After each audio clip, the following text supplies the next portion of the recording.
Hey guys, it's Troy. Welcome to another video. Death is everywhere. There are flies on the windscreen. For a start, the words immortally of Depeche Mode, of Martin Gore from the wonderful British band Depeche Mode. So we have to recognize that death is ever present, okay? And I'm nearly going to get run over by this car. We have to recognize that death is always looking over our shoulder. The shadow of our demise is always present, okay? Whether we choose to consciously consider that or not. The reality is that all of us, as my friend James Tusk says, are dead men walking, okay? And do with that what you will, all right? That could either be a sobering and rather frightening realization, or it can be a very freeing idea. Either way, okay? The point is that none of us are getting out of this alive, all right? So in a sense, it doesn't really matter what you think about it. The truth is that all of us at some point are going to have to come to terms with our own mortality and with the fact that you know, we're just not going to be around forever. And it's really hard to believe that. I mean, how do you conceptualize that? Like, how do you believe that? How do you make that mean anything? I don't know. I don't really have any answer to that. You know, all we have is our consciousness. All I have right now is the consciousness that I'm walking down this street, that I'm in this city, I'm looking at the beautiful architecture, I'm looking at the people around me, I'm feeling the weather, I'm feeling physical sensations, you know, with the heat or with the, you know, whatever, right? I'm experiencing life as a sentient being. It's very hard for me to really fully conceptualize the fact that one day all of this will just go away, okay? All of this will, for me at least, will just disappear. I will no longer have consciousness, okay? And human beings are unique in that we are the only species on the planet that has this knowledge, okay?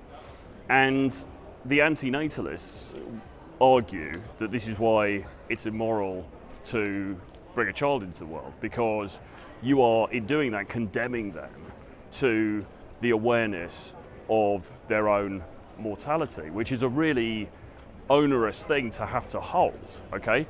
Cats and dogs don't have this awareness. Pigeons don't have this awareness, all right? Snails don't have this awareness, but we do. And we have to somehow deal with it. And the way that most of us deal with it, to be frank, is by just ignoring it, or getting drunk, or doing drugs, or engaging in whatever, you know, various activities. There's a great book by Ernst Becker called The Denial of Death, which talks about this. And, you know, his argument is basically, it's a few years since I read it, but fundamentally his argument is that far from it being the sex instinct that drives human beings to make particular actions and to do particular things, it's actually the fear of death that drives us, okay? We spend so much of our lives trying to escape from this fear of death that we'll do all manner of things, all manner of crazy things, in order to not have to confront it, not have to deal with it. Now that may or may not be true. You may or may not buy into that line of thinking. Again, it doesn't really matter. It doesn't really matter what you think. It doesn't really matter what I think, because none of us is going to be here forever anyway, regardless of what we think. As I said, this can either be a rather sobering, frightening realization, or it could be really freeing. And given that you do have a choice in terms of how you react to things, we don't have a choice about the reality of our situation, but we do have a choice about how we choose to react to it, okay? So given that you've got a choice, you might as well, I would propose, take it as a positive thing.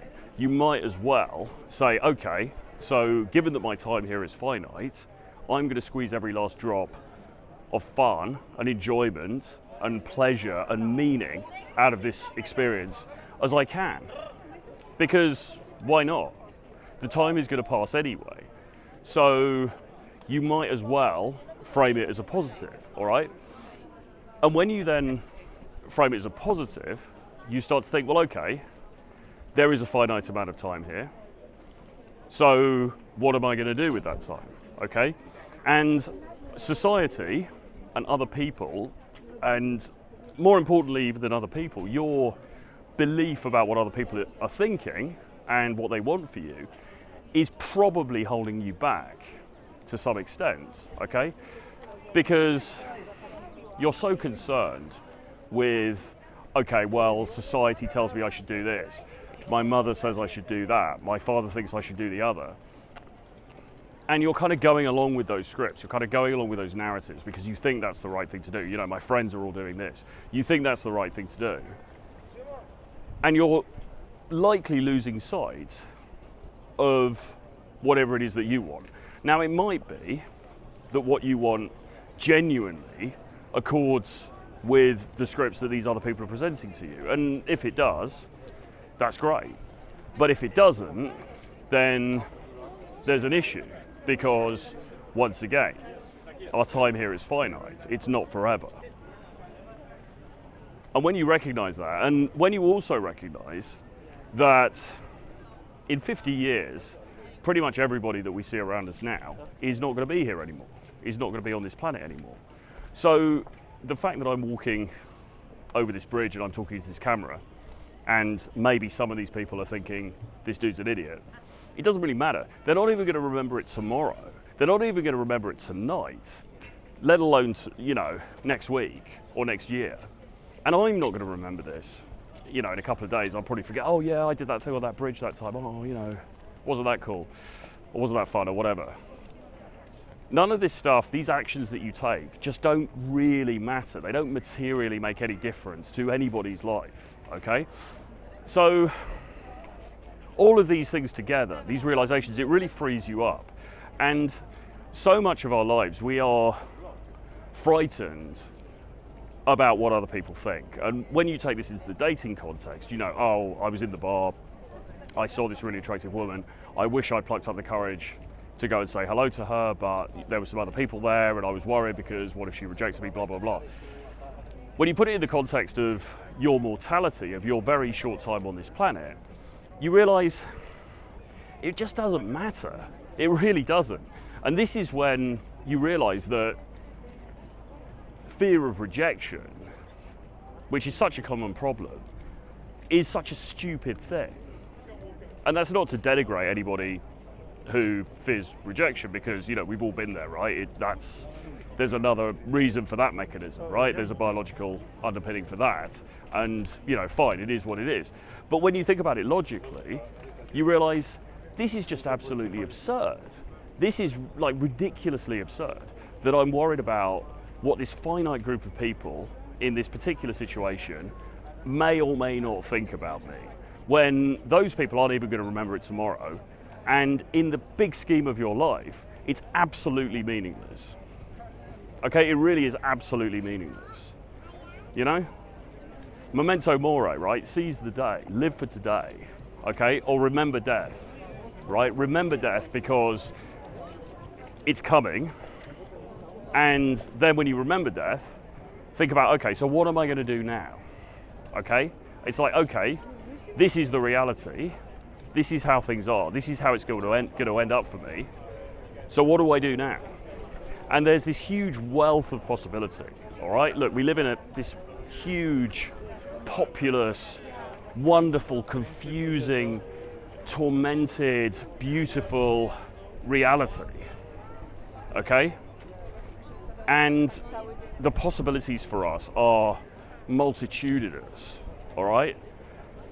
But so often, all of us close ourselves off from those possibilities of what we could be and how we could behave and how we could conduct ourselves because of really stupid fears that are just completely irrelevant in the big scheme of things, okay? So, memento mori, again, remember, death is here, death is waiting, death has already claimed a significant part of your life and will continue to do so every second, every minute, every hour, every day, every week, every month, every year. Death continues to greedily take its share of your life, piece by piece. So, what are you going to do? You can't change that. You can't stop the process, at least not yet. So what are you going to do? Are you going to live the life that you want to lead, or are you going to live the life that you think that other people want you to lead, even though, for the most part, they are also wound up with their own fears about their own situation, their own mortality? Okay? Really important, really significant, but really freeing as well when you think about it. And as with so many of these things, it's not easy to just change mindset. You know, it's easy to talk about this stuff. It's not easy to just alter your mindset at the click of a button, at the click of your fingers. But the first step is always recognizing intellectually the way things stand. Okay, when you have that intellectual recognition, that understanding, okay, right, this is it, and then you can work on the beliefs and you can work on the mindsets, and crucially, you can work on the habits. Okay, because your habits, what you actually do, you can change. You do have control over. So, are you a sociable person? Are you somebody who takes risks? Are you somebody who goes the extra mile? Are you somebody who puts 110% in? Whatever it is, right? You can control that because you have the choice, you have the agency to control that. Okay? And it's what you do that actually matters. And even if you're fearful, even if you are faltering inside, that's okay, as long as you do the things that you need to do to get you to where you would actually like to be, if you were honest with yourself and if you weren't holding yourself back because of these fears, which, when you think about it, are groundless, because in the bigger scheme they're meaningless. Okay? So, hope you enjoyed this video. Please do subscribe to my Substack, the link is below. Do subscribe to this channel, give me a like, give me a comment, share, all of that good stuff, and I'll see you guys again very soon. Bye-bye.